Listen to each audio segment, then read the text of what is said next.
Selamat datang di media pembelajaran biologi semester 2B, materi tentang sistem sirkulasi pada manusia dan hewan. Selamat sore untuk kita semua.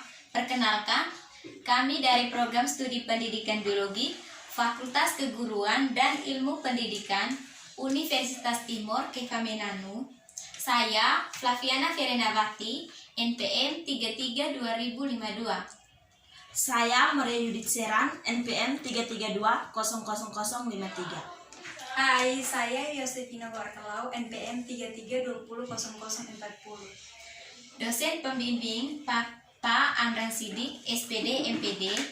Di sini kami akan menjelaskan materi berkaitan dengan sistem sirkulasi pada manusia dan hewan. Baik, di sini saya akan menjelaskan materi tentang sistem sirkulasi pada manusia dan hewan. Di sini pertama itu sistem peredaran darah pada manusia. Sistem peredaran pada manusia ini memiliki peranan yang sangat penting bagi tubuh kita, yaitu untuk mengalurkan nutrisi dan oksigen ke dalam tubuh. Dan sistem ini berperan dalam proses metabolisme. Oleh karena itu, penting untuk selalu menjaga kesehatan kita dan kelancaran sistem peredaran darah. Maupun di sini sistem peredaran darah manusia memiliki beberapa fungsi, diantaranya pertama itu mengeluarkan sisa proses metabolisme, yang kedua mengeluarkan hormon ke seluruh tubuh, yang ketiga menjaga suhu tubuh kita agar tetap stabil dan kuat, dan keempat di sini mempertahankan sistem organ di dalam tubuh kita, dan yang kelima yaitu mendukung proses pemulihan luka. Dan di sini juga sistem peredaran darah pada manusia juga tersusun atas. Pertama itu jantung. Nah, di sini jantung berfungsi untuk memompa darah ke seluruh tubuh. Di dalam jantung terdapat 4 ruang yang terbagi menjadi 2 bilik dan 2 serambi. Serambi dan bilik kiri jantung berisi darah bersih dan kaya oksigen, sedangkan bilik dan serambi kanan berisi darah kotor. Sebelumnya itu kita sudah tahu memang bahwa darah manusia itu ada darah bersih dan darah kotor. Dan di sini yang kedua pembuluh darah. Pembuluh darah di sini berfungsi untuk menyedarkan darah dari jantung ke berbagai organ dan jaringan tubuh. Dan di sini saya akan menjelaskan lagi ada 2 jenis pembuluh darah dalam tubuh kita. Pertama itu arteri. Arteri di sini bertugas untuk membawa darah yang kaya oksigen dari jantung menuju seluruh jaringan dan organ tubuh kita. Yang kedua di sini vena. Nah, vena berfungsi untuk membawa darah dari seluruh jaringan dan organ tubuh untuk kembali ke jantung. Dan yang ketiga darah. Darah berperan sebagai pembawa nutrisi, oksigen, hormon, dan antibodi ke seluruh tubuh. Baik, di sini saya jelaskan lagi bahwa darah manusia itu terdiri dari beberapa bagian, yaitu pertama plasma darah. Plasma darah di sini merupakan cairan berwarna kuning yang mengandung berbagai zat penting seperti hormon dan protein. Yang kedua sel darah merah atau eritrosit yang berfungsi sebagai membawa oksigen dan karbon dioksida. Yang ketiga sel darah putih atau leukosit. Sel darah putih adalah komponen utama dari sistem kekebalan tubuh kita. Sel ini berfungsi untuk mendeteksi keberadaan benda asing yang berbahaya seperti zat yang beracun dan kuman.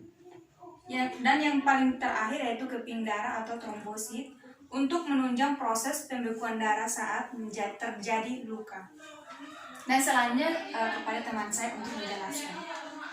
Baik, saya akan melanjutkan menjelaskan materi yang berkaitan dengan sistem sirkulasi pada manusia.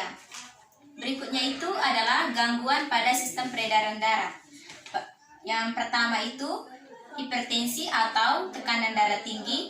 Yang kedua sumbatan pembuluh darah arteri. Yang ketiga penyakit jantung koroner. Dan yang terakhir itu gagal jantung. Oleh karena itu, penting bagi kita semua untuk selalu menjaga kesehatan sistem peredaran darah dengan cara yang pertama menerapkan pola hidup sehat, yang kedua berolahraga secara rutin, yang ketiga mengonsumsi makanan bergizi, yang keempat membatasi asupan garam dan lemak, yang kelima tidak merokok, yang keenam menjaga berat badan tetap ideal, serta pemeriksaan kesehatan kedokteran secara rutin. Yang kedua itu adalah sistem sirkulasi pada hewan. Yang pertama, sistem peredaran darah terbuka. Yang kedua, sistem peredaran darah tertutup. Yang pertama, pada sistem peredaran darah terbuka, darah digantikan dengan hemolimfa.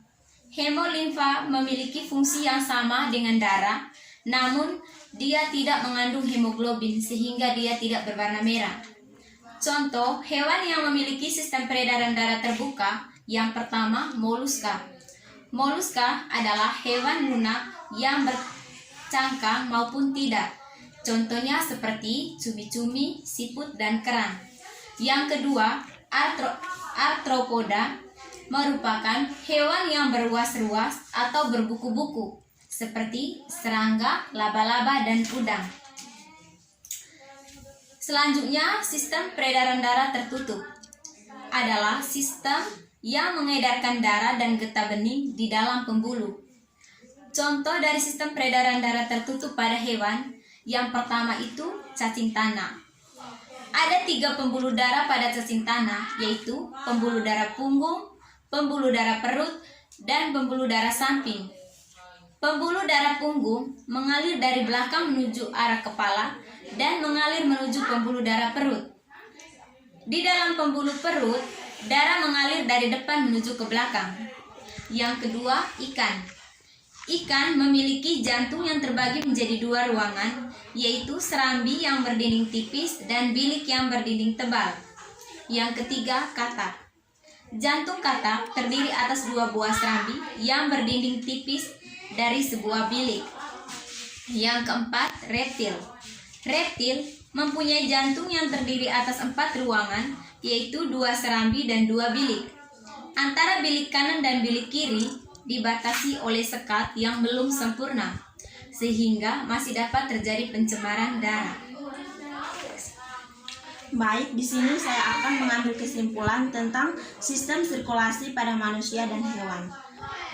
Yang pertama, sistem peredaran darah pada manusia tersusun atas jantung, pembuluh darah, dan darah.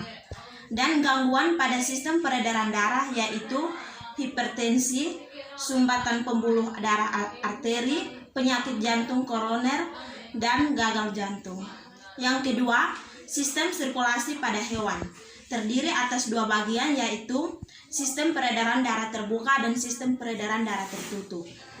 Yang termasuk sistem peredaran darah terbuka yaitu moluska dan arthropoda. Sedangkan pada hewan peredaran darah tertutup terdiri dari cacing tanah, ikan, katak, dan reptil. Sekian dari hasil diskusi kelompok kami. Selamat sore untuk kita semua. Terima kasih. Terima kasih.